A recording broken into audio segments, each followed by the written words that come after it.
When you think about your future, what comes to mind? A family, a career, maybe technology changes? Does food even get considered in the first few thoughts?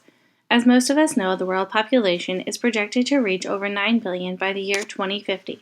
And my question for my ALEC 240 class project is, how are we going to produce enough beef to eat looking into the next 30 years? It is estimated that we will need to produce approximately 70% more food to meet consumer needs in 2050. While other protein sources such as chicken are projected to outpace the growth demand for beef, it is still anticipated that beef products will increase somewhere between 60 and 70%. So how do we in Nebraska stay ahead of this fast-paced growing world to ensure that the needs of our future are met? I had the opportunity to interview Adam Wegner, Director of Marketing for the Nebraska Beef Council. Adam is in charge of advertising, social media, retail, and food service relations and education for the Beef Council. I asked Adam how Nebraska producers plan to stay ahead of the need for increased consumption, and he answered, "This is a challenge that producers have faced for generations. Selective genetics and the use of technologies has allowed for producers to raise more beef with fewer resources. Nebraska producers recognize the unique opportunity they have with the available resources such as water, feed, and land. They strive to use those resources as efficiently as possible to get the most out of our food production system." In reference to how we plan and prepare for increased regulations like water use, while maintaining the same amount of production for consumers, Adam answered, "The beef industry continually gets better and better at efficiently utilizing natural resources.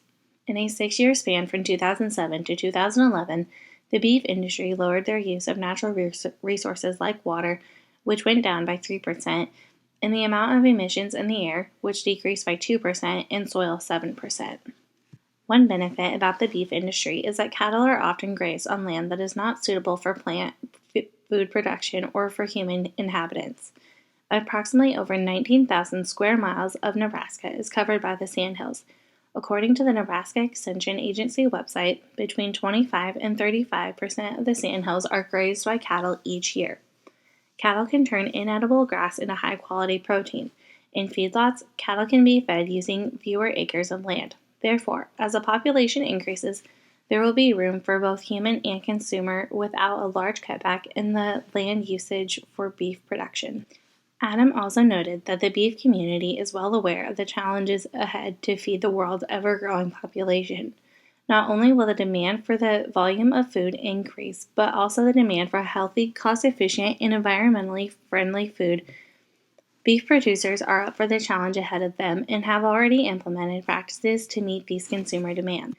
He continued, "I think it is important to note that the responsibility to produce enough food for the growing population does not solely lie on the shoulders of the food producers. Consumers have the responsibility to reduce food waste. Approximately 40% of food brought home in America is what goes to waste. Reducing this amount can lessen the pressure on our food supply systems as we work to feed the ever-growing population." So maybe our question shouldn't be, how is the world going to be fed in 2050, but rather, how are we, as a world, going to feed each other in 2050?